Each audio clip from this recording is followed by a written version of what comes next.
Hi friends, welcome back to my channel. ఈ స్టోరీకి writer SNMR Sridhar గారండి. శ్రీధర్ గారి అన్ని స్టోరీస్ కి కాపీరైట్స్ వర్తిస్తాయి. ఆయన పర్మిషన్ లేకుండా యూట్యూబ్ లోనే కాదు మరే ఇతర సోషల్ మీడియా నెట్వర్క్ లో కూడా ఆయన స్టోరీస్ ని అప్లోడ్ చేయడానికి వీల్లేదు. దయచేసి అలా చేయకండి ఫ్రెండ్స్. అలా చేస్తే లీగల్ గా చాలా ప్రాబ్లమ్స్ ఫేస్ చేయాల్సి వస్తుంది.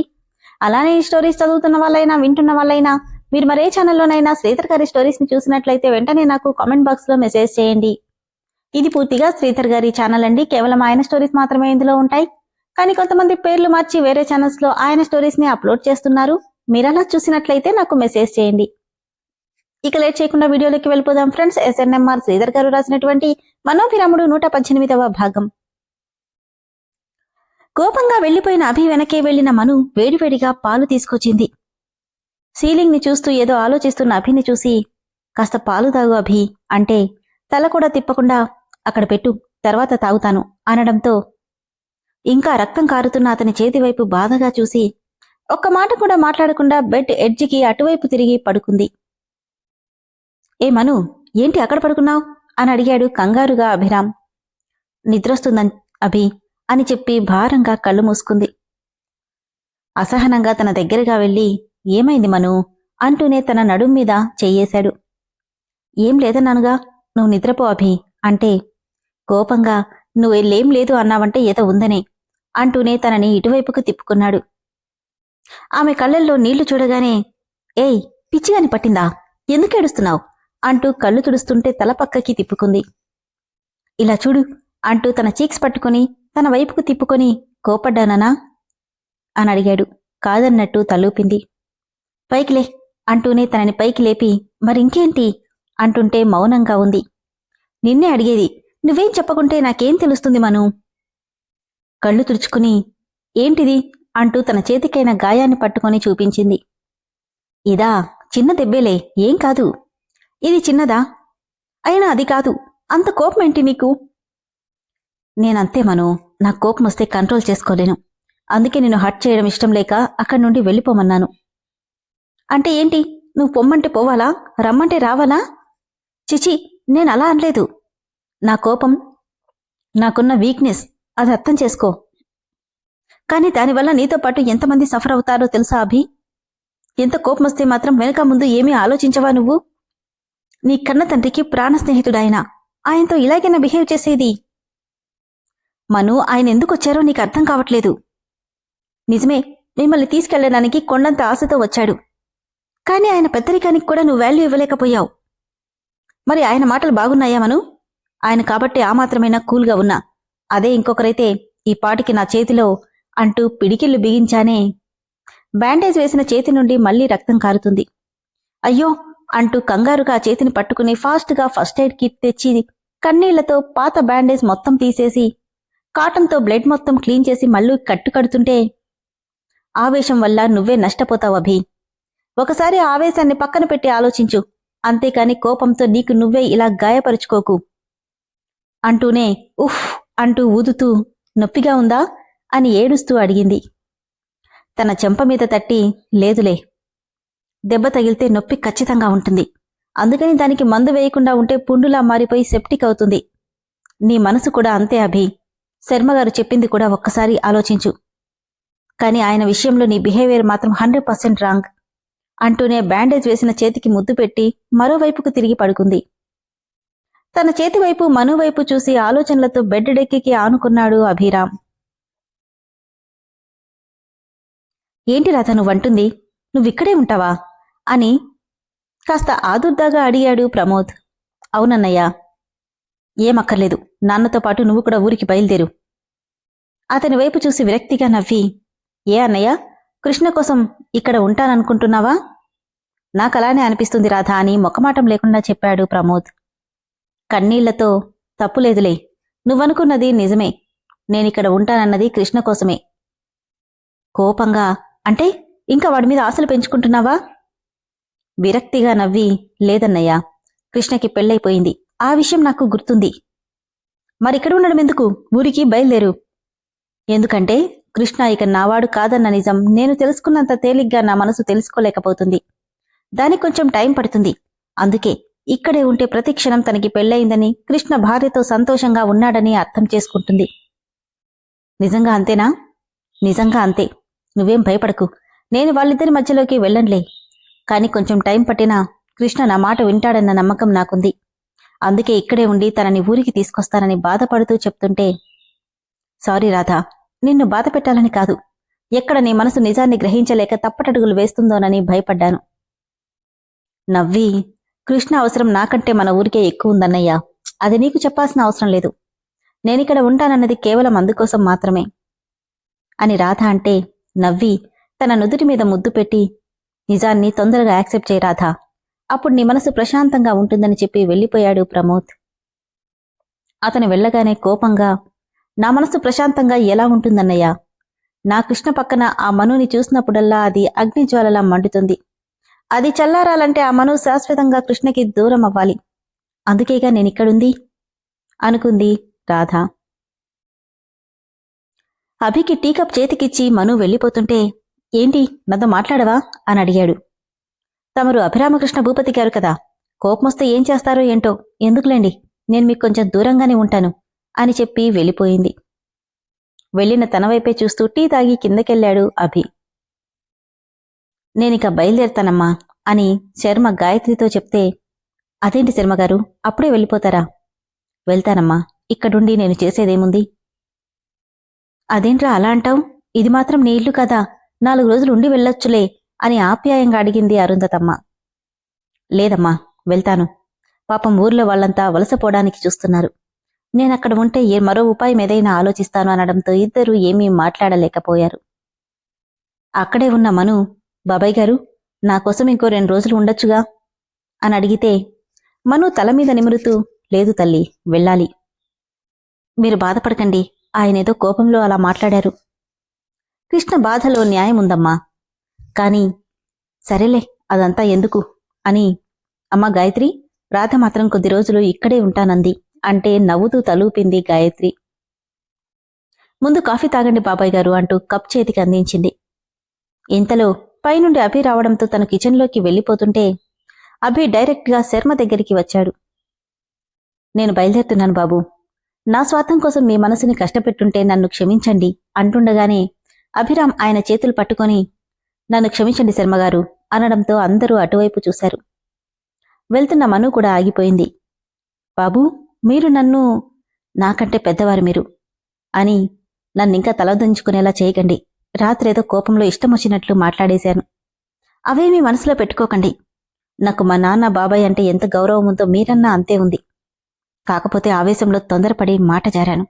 ఏమీ అనుకోకండి అంటుంటే, అయ్యో, నువ్వీ మాటన్నావు, అదే 10,000 బాబూ. 4 రోజులు ఉండి వెళ్ళండి శర్మగారు అంటే, లేదు బాబూ, నేను వెళ్ళాలి అనగానే ఆయన్ని గట్టిగా హక్ చేసుకున్నాడు. థ్యాంక్యూ శర్మగారు, ఇన్నేళ్లైనా మా కుటుంబం మీద మీరు చూపిస్తున్న అభిమానాన్ని ఎప్పటికీ మేం మర్చిపోలేం అని అభిరామ్ ఆప్యాయంగా చెప్తుంటే శర్మ కళ్లల్లో నీళ్లొచ్చేశాయి. అది చూస్తున్న అందరి కళ్ళు చెమ్మగిలితే, అభి మాత్రం మను వైపు చూసి ఓకేనా అన్నట్టు చూశాడు. నవ్వుతూ కళ్ళార్పింది మను. ఇదంతా శర్మ చూపుని దాటిపోలేదు. వీళ్ళిద్దరినీ చూసిన రాధ, ఇంతలా ఏం చేస్తున్నావే నువ్వు? నిన్న అంత కోపంగా ఉన్నవాడిని ఇంతలా పశ్చాత్తాపడేలా చేశావు అనుకుంటూ పళ్ళు నూరుతుంటే, తన చేతికున్న బ్యాండేజ్ చూసి, ఇదేంటి, ఇది నిన్న నేను వేసింది కాదే అనుకుని అభి దగ్గరికెళ్ళి, కృష్ణ, చెయ్యి నొప్పి తగ్గిందా అని దాన్ని పట్టుకుని అడిగింది. పర్లేదు రాధా, బానే ఉంది, థ్యాంక్స్ నిన్న బ్యాండేజ్ వేసినందుకు. ఏంటి కృష్ణ, ఎవరో పరాయి వాళ్లకు చెప్పినట్టు థ్యాంక్స్ చెప్తున్నావు అని ముఖం ముడుచుకుంటే, సరేలే, ఇక చెప్పనులే. అవును, ఇది నేను వేసిన బ్యాండేజ్ కాదే. హా, మళ్ళీ బ్లీడ్ అవుతుంటే మను మార్చి కట్టింది అని చెప్పి వెళ్తూ కళ్లతోనే మనుని రమ్మన్నట్టు చెప్పి వెళ్ళిపోయాడు. అందర్నీ గమనిస్తూ ఎవరూ చూడకుండా అభి వెనకే వెళ్ళింది మను. వీళ్ళని సోఫాలో కూర్చుని అబ్జర్వ్ చేస్తున్న రామ్, ఓ, ఇదంతా ఈవిడగారి పనా? అదే కదా, వీడికెప్పుడిలా జ్ఞానోదయం అవ్వాలి అనుకుంటూనే వాళ్ల వెనక్కే తన రూంలోకి వెళ్ళిపోతే, వాళ్ళేం మాట్లాడుకుంటారో నన్న ఎగ్జైటింగ్లో ఎవరూ గమనించకుండా వాళ్ల రూమ్ దగ్గరికి వెళ్ళింది రాధ. రూంలోకి రావడంతోనే డ్రెస్అప్ అవుతున్న అభిని వెనుక నుండి గట్టిగా హక్ చేసుకుని, థ్యాంక్యూ సో మచ్ అభి అంటే, తన బాల్కనీలో నుండి అభి బాల్కనీలోకి జంప్ చేసి విండోలో నుండి వాళ్ళ మాటలు వింటున్న రామ్, డోర్ పక్కనే ఉన్న రాధ వీళ్ళని కోపం చూసి కోపంతో పిడికిళ్లు బిగించారు. మను 2 చేతులని పట్టుకుని, ఏంటి మేడం, కోపం తగ్గిందా అంటే తన వీపుకు ముఖాన్ని తడుముతూ, నాకేం కోపం లేదు. మరి రాత్రి నుండి తమరు చేసిందేంటో. నవ్వుని దాచేస్తూ, అది అలక. మరిప్పుడు తీరిందా? తీర్చడానికి నా అభి ఉన్నాడుగా అంటే తన చెయ్యి పట్టుకుని ముందుకు లాక్కున్నాడు అభి. చాలా అంటూ హక్ చేసుకుంటే, ఏయ్, డోర్ వేయలేదు. తన మెడ చుట్టూ చేతులని హారంగా వేసి, ఇక్కడికెవరొస్తారు మై డియర్ హస్బెండ్? నీకు తెలీదేమో, గోడలకి కిటికీలకి తలుపులకు కూడా కళ్ళు చెవులు అన్నీ ఉంటాయి అనగానే ఇటు రామ్ అటు రాధ ఇద్దరూ ఉలిక్కిపడ్డారు. మను ఆశ్చర్యంగా, ఏమన్నావ్? నాకు అర్థం కాలేదభి. అదే మను, పెద్దవాళ్ళు చెప్పారుగా గోడలకి చెవులుంటాయని, అదే చెప్తున్నా అంటూ నర్మగర్భంగా చెప్తుంటే తెలియకుండానే విండో వైపు చూసింది. ఎన్నోసార్లు రామ్ విండోలో నుండి వాళ్ళని గమనించడం తనకి తెలుసు. అది గుర్తురాగానే టక్కున అభిని వదిలేసి దూరం జరిగింది మను. ఏంటి మను, అంత షాకయ్యావ్? నిజంగానే అక్కడెవరో ఉన్నారని అనుకుంటున్నావా అనగానే క్షణంలో రామ్ జంప్ చేసి తన రూంలోకి వెళ్లిపోతే రాధ మాత్రం పిల్లర్ చాటుకి తప్పుకుంది. కంగారుగా షివరవుతున్న మనుని చూసి, ఏమైంది, ఎందుకంత టెన్షన్ పడుతున్నావు? ఏం లేదు అంటూనే తనని హక్ చేసుకుని తన గుండెల మీద ముద్దు పెట్టి, నువ్వెప్పుడు నాతోనే ఉంటావు కదా అభి? ఖచ్చితంగా ఉండాలిగా 6 months వరకు అంటుంటే గుండెల మీద గట్టిగా కొరికేసింది. అబ్బా, రాను రాను మాన్స్టర్లా అవుతున్నావేంటే, ఎలా కొరికావో చూడు. ఇంకోసారి 6 months అంటే నాకు కోపం వస్తుంది అభి. కొరికిన చోట రుద్దుకుంటూ, ఎందుకు, మన మధ్య అగ్రిమెంట్ అదే కదా. షర్టు బటన్స్ తీసి ఆ కొరికిన చోట ముద్దు పెట్టగానే తను ముద్దు పెట్టిన సౌండ్కి కోపంతో కళ్ళు మూసుకుంది రాధ. అబ్బా, ఇలా ముద్దులు పెడతావని తెలుసుంటే రాత్రి నుండి నీతో కొరికించుకునేవాణ్ణిగా. చేతికి గట్టిగా గిల్లేసి, అంత లేదులే అని నీటుగా అభి హెయిర్ కోమ్ చేస్తూ, నేను ఆల్రెడీ గెలిచేశాను. అది నేను చెప్పాలి మేడం. చెప్తావు ఎప్పుడో. మనం అనుకున్న 6 months కంప్లీట్ అయ్యే లాస్ట్ రోజున నాకు సర్ప్రైజ్ ప్లాన్ చేసి ఐ లవ్ యూ అని చెప్తావు అభి. అబ్బా, నా నుండి చాలానే ఎక్స్పెక్ట్ చేస్తున్నావు. ఇది ఎక్స్పెక్టేషన్ కాదు మిస్టర్, జరగబోయేది అంటే నవ్వి ఊరుకున్నాడు. ఎందుకా నవ్వు? ఏం లేదులే, టైం ఇంకా ఉందిగా, చూద్దాం. నువ్వు నన్ను కావాలని రెచ్చగొడుతున్నావని నాకు తెలుసులే అంటుంటే ఇక వాళ్ళ మాటలు వినలేక విసురుగా అక్కడి నుండి వెళ్లిపోయింది రాధ. శర్మగారు ప్రమోద్ వెళ్లిపోవడానికి అన్ని ఏర్పాట్లు చేసుకున్నారు. వాళ్ళకి తినడానికి పార్సిల్ రెడీ చేసే పనిలో ఉన్న మను దగ్గరికి వచ్చాడు శర్మ. అమ్మా మను. బాబాయ్ గారు, మీరా, రండి, కాఫీ ఏమైనా తాగుతారా? వద్దమ్మా, నీతో కొంచెం మాట్లాడాలి. చెప్పండి. ఇక్కడ కాదు అనడంతో పదండి అంటూ గార్డెన్లోకి తీసుకెళ్ళింది. చెప్పండి బాబాయ్ గారు. ఏం లేదమ్మా, నిన్నటి నుండి మా మాటలన్నీ విన్నావు కదా. కృష్ణను నువ్వు ఒప్పించి మా ఊరికి తీసుకురావాలి. కాని ఆయన ఒప్పట్లేదుకోవట్లేదు కదండి. అందుకే నువ్వే అతన్ని ఒప్పించి అక్కడికొచ్చేలా చెయ్యాలి అనగానే షాక్తో, నేనా? నువ్వే, అది కేవలం నువ్వు మాత్రమే చేయగలవు. అయ్యో లేదండి, ఆయన ఎవరి మాట వినరు. కాని నీ మాట వింటాడు.